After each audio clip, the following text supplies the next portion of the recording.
Seandainya Pak Jokowi menunjukkan jiwa kepresidenannya dan salah satu syarat kriterianya adalah negarawan, maka beliau tidak membawa ranah ini ke ranah pidana dan beliau yang kemudian mengambil keuntungan politiknya. Ribut-ribut soal materi kita boleh ke Prof. Denny Indrayana. Ya. Prof.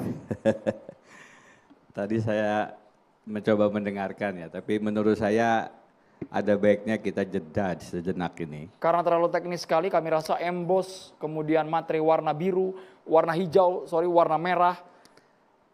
Persoalannya sebenarnya kita semua paham. Akar masalahnya kita belum pernah melihat secara publik. Publik ini kita sebagai rakyat, Pak Jokowi menunjukkan ijazah aslinya. Jadi yang kita perdebatkan ini masih belum jelas barangnya. Kalau dalam kacamata hukum, ini kesaksian yang nilainya belum bisa dinilai sebagai barang bukti. Kesaksian de auditu yang belum mengalami langsung sendiri berhak untuk mengatakan faktanya seperti apa. UGM sendiri mengatakan, dan ini kemarin saya dengar salah satu kuasa hukum Pak Jokowi mengatakan UGM mengatakan ijazah asli Jokowi itu ada.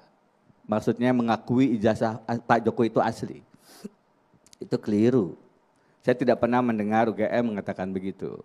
Yang ada ijazah aslinya ada di Pak Jokowi sendiri.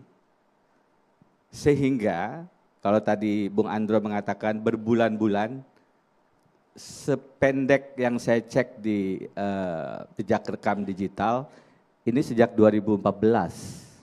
Jadi sudah 11 tahun. Alangkah lamanya untuk seorang Pak Jokowi yang pada saat menjabat ingin membongkar birokrasi dari kalau bisa cepat kenapa harus diperlambat.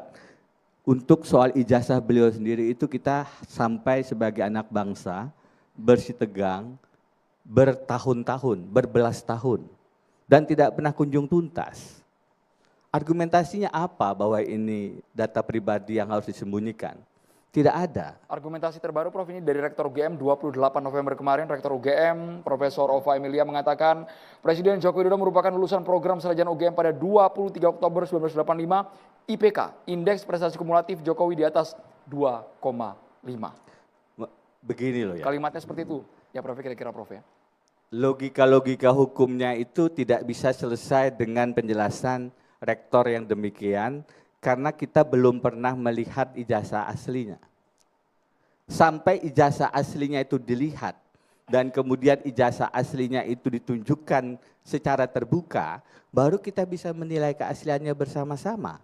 Kalau dia masih barang yang tersembunyi, barang yang ditutup-tutupi, bagaimana Anda bisa menilai asli atau tidaknya? Tidak mungkin. Karena itu saya ingin merujuk kepada aturan hukum dan juga non-hukum. Aturan hukumnya jelas ya, dan sudah clear sebenarnya. Undang-Undang Keterbukaan Informasi Publik, bahwa kalaupun di pasal sebelumnya itu dikecualikan, pasal 17, pasal 18 ayat 2-nya itu tidak berlaku untuk orang-orang yang punya jabatan publik. Jadi clear sebenarnya, kalau ada yang berargumentasi, adalah hak Pak Jokowi untuk menunjukkan kapan ijazah aslinya. Itu kalau beliau bukan pejabat publik. Kalau ijazah yang ditunjukkan oleh Bung Roy Suryo itu diblur wajahnya, itu bukan karena yang bersangkutan sebagai pribadi tidak ingin ditutupi, bukan karena juga pejabat publik. Yang bersangkutan mau kok dibuka kata Bang Roy, cuman Bang Roy sengaja menjaga privasinya. Yang bersangkutan tidak masalah. Orang yang bukan pejabat publik. Kenapa Pak Jokowi sangat sulit dan membiarkan kita sebagai anak bangsa terbelah selama berbelas tahun semacam ini. Kita melihat dengan sangat terang benderang ketika Yang Mulia Hakim Konstitusi Arsul Sani tanpa berpanjang pikir, tanpa berpanjang kata, tanpa kemudian bertele-tele menunjukkan ijazah aslinya. 1-2 hari kasusnya selesai. Kasusnya kemudian sekarang tidak berlarut-larut, ya kan? Beliau pejabat publik yang secara konstitusi disyaratkan negarawan. Pertanyaannya, kalau seorang presiden yang harusnya tingkat kenegarawanannya lebih tinggi dari seorang hakim konstitusi tidak melakukan itu, ada soal apa? Apakah berarti beliau bukan seorang negarawan?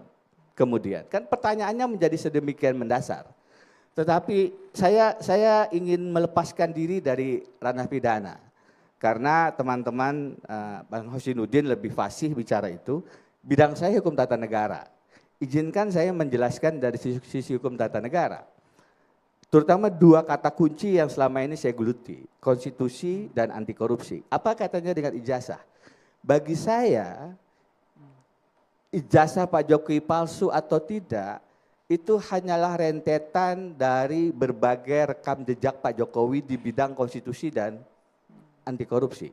Satu saja di bidang konstitusi. Pilpres 2024 kemarin beliau bicara cawe-cawe. Itu luar biasa tidak negarawanannya. Presiden harus berdiri di antara semua kandidat. Kemudian putusan 90, putusan Paman Usman untuk ponakan Gibran. Itu jelas adalah putusan yang merusak tatanan konstitusi. Dan kalau Pak Jokowi seorang yang negarawan, maka dengan mudah beliau kembalikan tatanan itu, ini merusak loh ya. Karena Majelis Kehormatan Mahkamah Konstitusi dengan sangat terang memutuskan ada pelanggaran etika berat yang dilakukan oleh Ketua Hakim Konstitusi saat itu. Dan Pak Jokowi, kalau beliau seorang negarawan, beliau tidak akan meletakkan nasib kita sebagai bangsa Indonesia dengan hampir 300 sekian puluh juta rakyatnya ke pundak seorang anaknya, Gibran Raka Buming Raka, yang secara etikabilitas dan intelektualitas bermasalah. Tapi suara ini rasanya ketika sudah final dan binding ini agak susah juga, Prof. Apakah ini akumulasi kekecewaan pribadi, Saya ingin Prof? mengatakan rekam jejak bermasalah secara konstitusi ini berlanjut begitu loh. Itu yang pertama yang konstitusi. Yang kedua, singkat saja, 2019 beliau kemudian menjelang dilantik sebagai presiden pada periode kedua merubah undang-undang konstitusi. Ulangi, merubah undang-undang KPK, Komisi Pemberantasan Korupsi. Apa yang disampaikan kepada publik? Itu RUU inisiatif DPR. Seakan-akan yang mengatakan bukan tanggung jawab saya. Itu betul-betul lari dari tanggung jawab sebagai orang hukum tata negara karena presiden dalam proses legislasi kita punya hak untuk mengatakan tidak dari awal. Berbeda dengan Presiden Amerika Serikat yang punya hak veto, Presiden Indonesia bahkan lebih kuat karena kalau tidak setuju, tidak ada persetujuan bersama, tidak mungkin ada perubahan undang-undang KPK. Di awal-awal beliau mengatakan saya akan menguatkan KPK, menambah anggaran, menambah SDM. Faktanya apa? Undang-undang KPK diubah, diletakkan di bawah presiden, dikerdilkan. Pimpinan KPK-nya dipilih yang bermasalah dan sampai sekarang masih menjadi tersangka. Teman-teman yang jujur, Novel Baswedan dan kawan-kawan dipecat. Di mana letaknya kemudian penguatan KPK-nya? Karena itu kalau melihat Pak Jokowi dari kacamata rekam jejak ini, bukan hanya sekedar ijazah palsu atau tidak, yang sampai sekarang kita tidak pernah melihat keasliannya. Tetapi adalah rekam jejak semacam ini. Rekam jejak SMA sebagai mobil nasional yang sejak beliau jadi presiden tidak pernah menjadi mobil nasional. Dan seterusnya. Sebagai penutup Mas, kalimatnya menjadi semacam ini. Pak Jokowi, kalau Bapak ingin mengatakan ijazah Bapak asli, tunjukkanlah keaslian itu. Bagaimana kami bisa yakin bahwa ijazah Bapak asli, kalau kami belum pernah melihat barangnya. Yang sedang kami lihat justru beberapa kepalsuan politik yang tadi saya jelaskan. Tapi kalau asli dan ditunjukkan langsung kepada Prof. Denny Indrayana, Prof. Denny Indrayana akan menerima secara sepenuhnya. Sesaat lagi nunggu nanti ketika masuk ke ranah persidangan, semua akan dibuktikan di meja pengadilan. Iya, itu mengasumsikan pendekatan pidana itu menyelesaikan masalah, pendekatan pidana kita tidak punya masalah, dan aparat-aparat hukum kita mempunyai legitimasi public trust yang tinggi, tidak bermasalah. Sehingga dia menjadi solusi. Saya ingin katakan negara hukum itu ada dalam konstitusi, tapi belum turun ke tataran aksi, tataran realitas.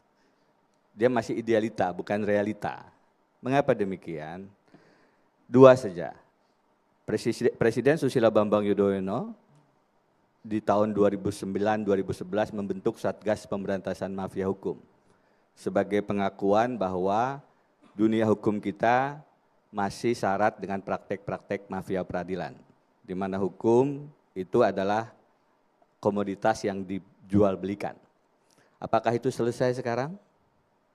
Kita masih melihat bagaimana praktek-praktek jual beli perkara terjadi dan terbuka lebar sebagai kasus-kasus di hadapan publik. Presiden Prabowo baru-baru saja mengambil langkah politik hukum yang kita semua paham, membentuk Komite Percepatan Reformasi Polri. Dengan segala hormat ke teman-teman polisi, bukankah itu berarti pimpinan tertinggi Republik melihat ada problem di lembaga negara yang kita cintai dan kita hormati, Kepolisian Republik Indonesia, yang irisannya salah satunya dengan perkara-perkara pidana. Artinya, dengan logika itu, kalau kita berpikir secara konsisten, menyerahkan 100% saja kepada proses hukum pidana, juga tidak akan membawa persoalan ini selesai. Ini bukan meragukan kerja aparat ya, Prof. Denny ya? Saya memberikan dua contoh tadi, adalah realitas, adalah catatan sejarah, bahkan sekarang aktual, tim Prof. Jimli Asidiki masih bekerja, diberi waktu untuk memberikan legitimasi yang lebih kepada lembaga negara kepolisian yang kita hormati. Jadi, kalau kemudian kita menyadari dan tidak bermunafik bahwa ada persoalan di dunia hukum, penegakan hukum pidana kita, mari sama-sama kita juga membuka alternatif. Alternatifnya apa itu, Prof? Bukan, artinya tidak hanya meletakkan ini hanya semata-mata pada persoalan pidana. Dari kacamata yang lebih cepat, dari kacamata yang menurut saya lebih bijak, Pak Jokowi semestinya membuka ruang untuk menunjukkan ijazahnya dan memberi ruang orang untuk mengeceknya. Itu paling cepat tanpa harus menunggu proses persidangan. Satu contoh saja, kita ambil contoh ini KUHP-nya sebentar lagi berlaku KUHP yang baru. Itu akan ada komplikasi dengan pasal-pasal yang disangkakan dengan Mas Roy Suryo. Karena pasal-pasalnya menjadi tidak berlaku lagi. Berapa undang-undang ITE ada pasal-pasalnya yang juga sudah dicabut dengan KUHP yang baru. Artinya pendekatan hukum pidananya sudah kemudian ada yang tidak sesuai lagi. Dan dari sisi hukum pidana itu bisa diperdebatkan, mana yang kemudian akan berlaku. Tapi yang ingin saya contohkan adalah, seandainya Pak Jokowi menunjukkan jiwa kepresidenannya, dan salah satu syarat kriterianya adalah negarawan, maka beliau tidak membawa ranah ini ke ranah pidana, dan beliau yang kemudian mengambil keuntungan politiknya. Tapi lagi-lagi, saya memang dalam melihat Pak Jokowi bukan karena satu dan lain hal. Saya dulu 2014, ini saya buka saja ya, memilih beliau. Bahkan saya mendapatkan surat pesan dari Presiden Susilo Bambang Yudhoyono. Karena setelah mencoblos, saya sebagai Wakil Menteri Hukum dan HAM saat itu menunjukkan salam dua jari, Bu, sebagai bentuk dukungan. Pak Presiden SBY mengatakan, saya sebagai Presiden netral, saya harap seluruh jajaran kabinet saya juga netral. Intinya Anda tidak ada sakit hati personal dengan Pak Jokowi? Tidak ada, tapi mungkin... catatan saya adalah catatan konstitusi dan catatan korupsi yang tadi saya sebut. Ketika 2019 kemudian KPK-nya dilumpuhkan, saya menulis buku judulnya Jangan Bunuh KPK. Begitu KPK diletakkan bukan lagi lembaga negara independen, dilumpuhkan dengan 3 modus tadi, undang-undangnya diubah, komisionernya diganti yang bermasalah, pegawai-pegawai jujurnya dipecat, maka bagi saya selesai. Dan memang, ini catatan lagi, yang kita lihat dari Pak Jokowi kan memang problem-problem, termasuk coba lihat dalam sejarah Republik, bukan hanya di Indonesia, lihat di seluruh dunia. Saya belum pernah melihat ada seorang presiden punya relawan, pada saat berkompetisi sebagai calon presiden, di era kompetisi, kemudian di era memerintah sebagai presiden, masih punya relawan, bahkan diangkat menjadi menteri, dan setelah selesai jadi presiden, masih punya relawan. Jokowi mania memuji Pak Jokowi dan Gibran itu ya memang tidak aneh lah. Itu sudah tugasnya, sudah pekerjaannya. Ya ada bagian-bagian pembagian tugasnya di situ. Tapi begini, saya ini belajar hukum tata negara, mengajar hukum tata negara, mengajar politik hukum. Yang paling menyedihkan adalah ketika melihat seorang, ini bukan pribadi ya, bukan Gibran Rakabuming Raka sebagai pribadi, tapi bagaimana kemudian konstitusi kita dengan sangat terang benderang diutak-atik, diubah melalui kerabat, paman, kemudian menjadi pintu masuk dia menjadi wakil presiden. Iya, kalau bicara itu Saya bolak-balik tadi MK 90. mendengarkan Bang Andi, Ini saya kan tadi sudah mendengarkan. selesai. Nggak usah balik-balik lah. Bukan. Kita ke depan seperti apa? Bukan, jangan dianggap selesai. Sejarah itu adalah tempat kita belajar. Kan sudah selesai dengan MK-MK. Sejarah sudah mencatat di MK-MK bahwa ada yang namanya pelanggaran etika berat. Sejarah menunjukkan bahwa Gibran Rakabuming Raka menjadi wakil presiden melalui putusan MK yang tidak sah karena pelanggaran etika berat. Rasanya Bahwasannya kita fokus ke ijazah Jokowi saja ya Prof, ya rasanya Prof ya. betul, tapi sekali Jangan lagi melebar, Andro, jangan melebar, Andro. sekali lagi Mas, kalau kita hanya melihat penggalan ijazah, maka kita terjebak hanya pada soal dokumen yang sampai sekarang tidak pernah kita lihat. Oke, sampai situ Ya, Prof. saya mau Sehingga jawab yang, ya. yang kita harus Boleh. juga lihat adalah Karena rekam kalau jejak, nggak dipotong rekam nggak bakal selesai. Kalau tadi saya mendengarkan beliau bicara dan tidak ingin memotong, saya berharap juga ada etika yang sama untuk memberi Ya kesempatan Prof, bicara. karena kan Pak kan belum dijawab Pak. Persis, sebentar, Arianto. sebentar, Semua sebentar. kan diambil Pak Denny semua. Dari tadi Anda bicara saya dengarkan. Langsung ke poinnya boleh Bapak-Bapak, Baik. kita bermain dengan durasi. Baik, makasih Mas Andro. Mas Andro, kalau kemudian dikatakan ada upaya pemakzulan, bukan upaya pemakzulan. Saya sedari awal tanpa maksud apa-apa dari Melbourne mengirimkan surat. Ini seharusnya tidak boleh ada putusan 90 karena hakim konstitusinya tidak boleh ikut memutuskan dan seterusnya. Tapi kemudian tetap dijadikan, ya sudah. Itu artinya kita sebagai bangsa harus mengkoreksi ini. Dan koreksi itu harus konsisten dilakukan. Bahkan pada saat kita melihat persoalan ijazah ini sekalipun. Mana ijazahnya? Saat kita memperdebatkan ini Pak Jokowinya senyum-senyum aja. Apakah ijazah itu asli? Siapa yang bisa menjamin? Tadi dikatakan asli oleh beliau, tapi beliau sendiri belum pernah melihat. Dikatakan Anda pernah lihat belum? Siapa yang pernah lihat kalau belum pernah ditunjukkan? Jangan kemudian orang diminta untuk mengatakan Anda sudah pernah lihat belum? Loh, tidak pernah ditunjukkan kalau kita diminta suruh melihat.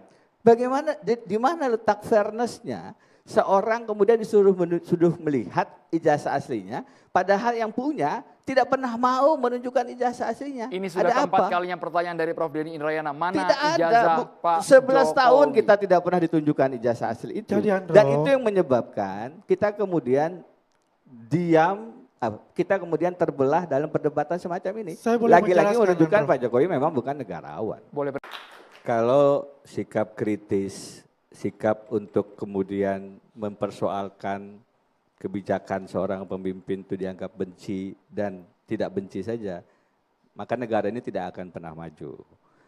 Kita menyoal sikap-sikap kepemimpinan Pak Jokowi bukan hanya karena kita sebagai manusia like and dislike, tidak.